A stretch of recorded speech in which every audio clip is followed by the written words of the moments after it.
welcome everyone. We have with us Bloodywood from India. They're doing their North America tour right now. It's called 9-inch Naan, which is a pretty cool name. So let's get started with this. You guys can tell that I'm from India as well, and it's kind of make me proud to interview you guys. You're from the same country, right? Yeah. So let's start with few questions.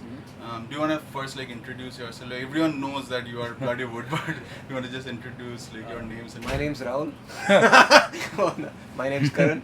I play the guitars and the flute in the band, and this is Jayant. He obviously plays the drums. So. And Rahul is missing today, right? Yeah. Rahul's not here. Yeah, Rahul plays the flute in the band. Yeah, Rahul plays the flute. Yeah. He's the rapper. They're just kidding. Do you want to start with how did you guys form the band, and a bit history about the band? Yeah, well, you know how it is in India. We just meet people and you decide to form a metal band. Yes, that's how it works. Yes. So, well, actually, it started with an internet project. It was just us doing covers of Not just covers, but songs, renditions. Renditions. I'd say Renditions and parodies. of metal renditions of pop songs. And the objective behind it was always to see where we can find a unique sound that we like to play, Yeah. right, and that people like to hear. So, and thankfully, we got to that point, where we discovered that if you put in the Indian elements, which you should have put in way before, things are really going to work out. So yeah. So that's really it, man. We just started with the covers, and then we moved on to originals once we found that sound, and then Rahul joined us for one song, and then we were like, fuck yeah, man, this guy's this guy's he's really fucking talented. So Right. that's the band now.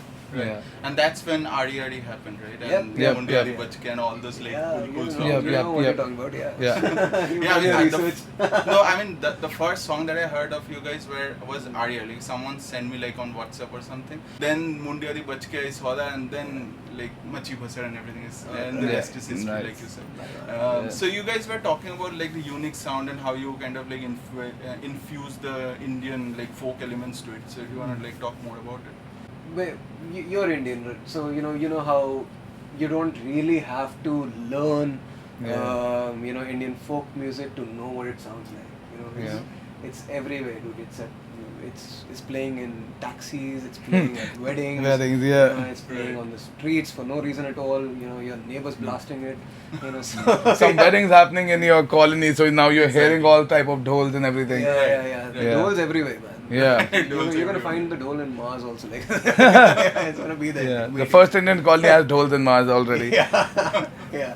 But it was constant experimentation also, so it wasn't just we need to put this gimmick in to make ourselves sound, because we were getting considerable amount of attention already, and we were like, this is the right time. So while experimenting, this guy right here, when we were actually working on Mundiya to Bachke Rahi, always dhol is going really well, and that's when we were like, we've stumbled upon something right now, and that's again with constant experimentation. The producer here came out with the sound, eventually introducing more elements again and again to make sure which is working, what is not working, doing all of that. Yeah, then we put in the tumbi, the single string instrument, and then then it was just fucking more than I'd say 50 instruments in some of the songs from the latest album, and it just goes so well, dude. Right. There's something about folk music and metal music, it's like the perfect marriage. Absolutely. And when you are talking about the Punjabi folk especially, it's kind of famous, already the EDM stars and everyone they're using it, and so it's absolutely right time for the metal also infuse that kind of music into it. So it's just bang on. Who are your inspiration? My majority of my inspirations are metal bands itself. Yeah, Slipknot, straight up. Every answer of his is Slipknot. Who do you want to do with? Slipknot. Yeah. Who's your inspiration? Slipknot. I saw Slipknot 2 weeks back at Blue Ridge. We missed them by a day. We're missing Slipknot by just a day. Everywhere we go, it's Slipknot just played. We're like, But you guys were there at Louder Than we missed them by just a day over there also. Yeah, because we were performing on the 24th. They were there on 23rd. But we got to see Kiss, so I mean that was also nice. Yeah. And what else? Slipknot, Lamb of God, Meshuggah, Opeth, Suicide Silence. So these would be my 5, I'd say, like that I really like focus on. Okay. For me, I'd say I owe a lot to Linkin Park. You know, a lot, because they were my introduction into heavier music. Right. For a lot of us. Yeah. Coming from India, you know, Linkin Park's fucking huge in India. So then I'd say Insomnium's been absolutely, you know, monumental in terms of, you know, inspiration for melodies. And you know, the guy I'd give the most props would be to Mark Tremonti from Walter Bridge. Yeah. That's crazy. His music decided my playing style. You know? Really? So, Yeah. it's like he chose me. You know, you're gonna be inspired by me, and I was like, Yeah. yes, sir. I consider me inspired. Do you want to talk about like your process of like creating like your original musics? Like how do you do that? Well, every song has had a different story. Okay, but if we have to like kind of average things out, this would be the, I would say, generic process of us writing music. There'll be one particular melody or one particular riff or one, you know, fully made section.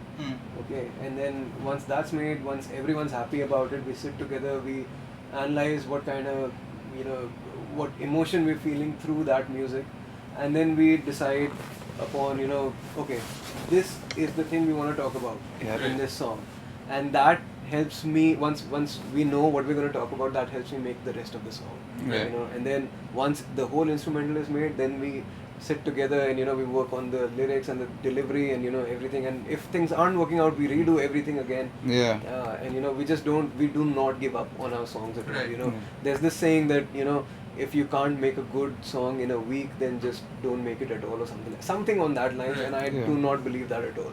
That's not true, man. We could have given up on Aj, you know, Zanjeero Se as well. Zanjeero Se, we would have given up on so many songs, man. If we were like, you know, we were writing horrible music. You know, it was sounding so bad. We were like, fuck no, this is the end. Like every song initially, you're like, oh, this is sounding nice.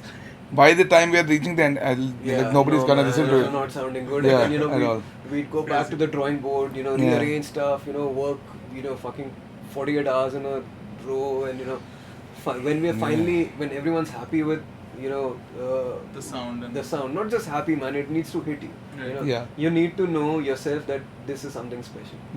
And that's when, you know, we finally finish your song. So does the lyric and the music go hand in hand? Or? Absolutely. Literally, there are like discussions happening. Oh, this is what I mean by this line. So now we take it forward, and now proper debates are happening. And after the point when, if there's no conclusion, we're like just sitting outside smoking cigarette, thinking about the words. That's how it goes. But then, as soon you know when you have the right line. Right.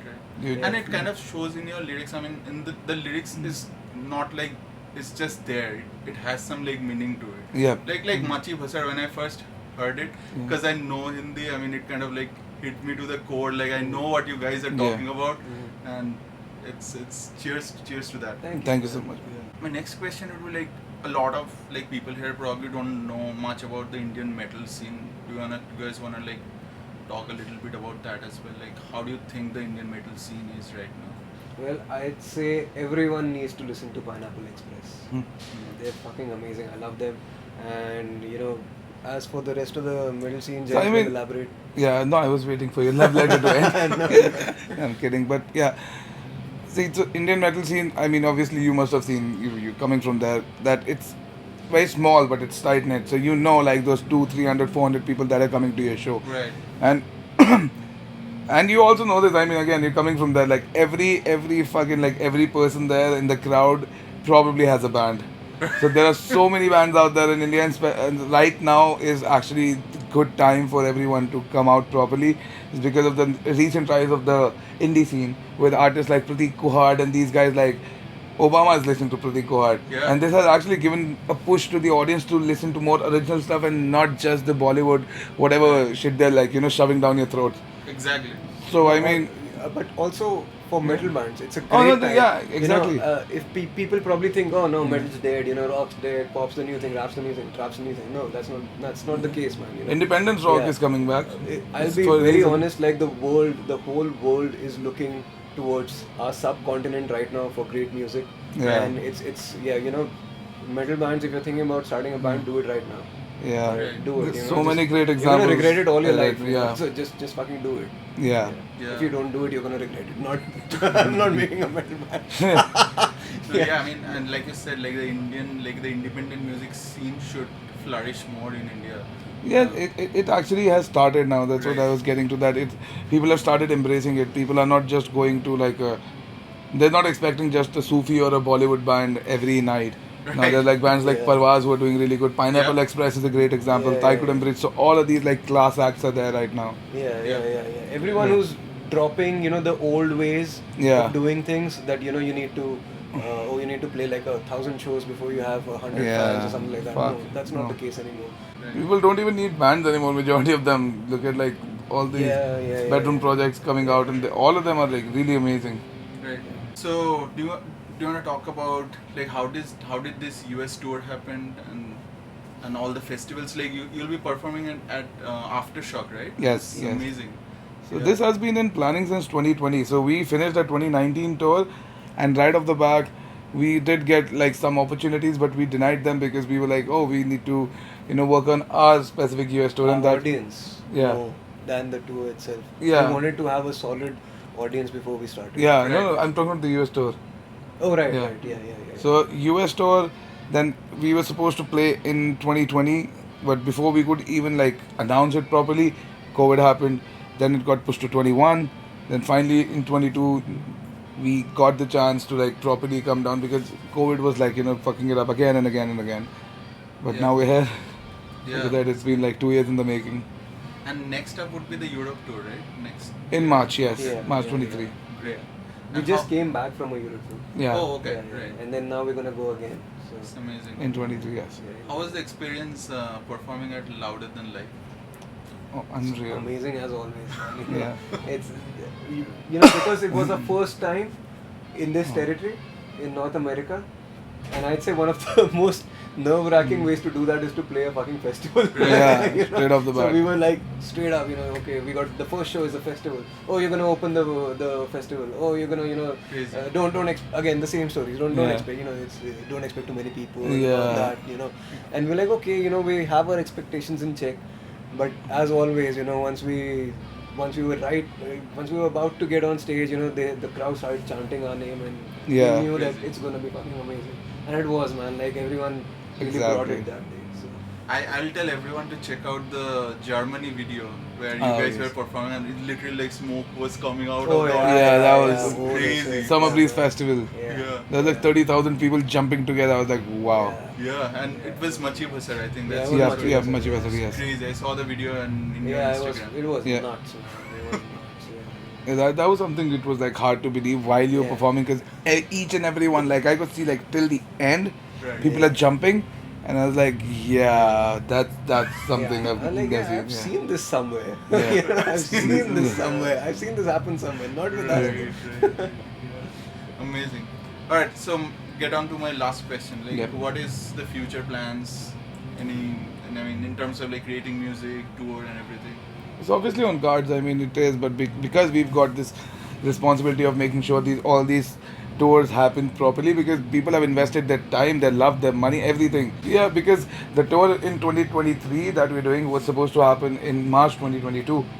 Again, that was like COVID was like, before I, get down a little bit, I'm gonna fuck one tour up for you again, and then we had to push it all the way to 23. So we have that responsibility to make sure that we give a good time to all those people who have supported us throughout. Right.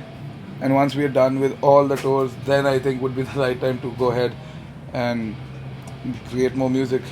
Yep. More music, more videos, a whole bunch of things coming your way. But it's about the time once we're done with the tours. Or whenever he's like, oh, I have a melody, let's make a song. Okay. That sounds like a good way of making music as well. Yeah, it's never good if you like force it's not yourself. good Like, making music. It's not. Okay. no, I'm just saying like it's not good if you just like have to force yourself to do something. Yeah. It's kind of that's what I mean. Like, it's kind of like coming Yeah. up organically. It's not like Yeah. Yeah. Oh, well, pushing. I'd say that, and it's a mixture of both things. Right. So because we're Indians, we always need fire up our asses to. Yeah, that's also there. But yeah. So, but that's probably it doesn't work well with creativity. I know that bands have to write on tour, and they have to write more music, just because I don't know whether it's label pressure or I don't know what, but I don't see that happening with us, man. Yeah. It's just, we for music, that's when we write music, that's sacred. Okay, we need to Yeah. like really be entirely we can't just do it just because we need an album. Yeah, No, exactly. we can't do that. Man. Yeah. If an album's coming, it's coming. If Makes we complete sense, yeah. we have to allot time for it, and everything. We can't be playing shows in between or on tour or something like that. We need to write because it's music that got us here, and it's music that's gonna get us further. Yep. Yeah. So yeah, that's sacred. We're not fucking with that at all. Yeah. Yeah, that's all from my end. Like, do you guys have any question for me, or do you guys want to talk about anything that I haven't kind of like asked you? Come to the rest of our show. We've got 9 left. Yeah. I would definitely recommend that, and also I would recommend everyone to watch the documentary in your YouTube channel. I loved it. It's called Raj Against the Machine, not Rage. Raj Against the Machine. Yep. Yeah. Thank It's you. amazing. All right, thank you everyone. Alright Cheers. guys, cheers. See ya. Bye bye. Thank you.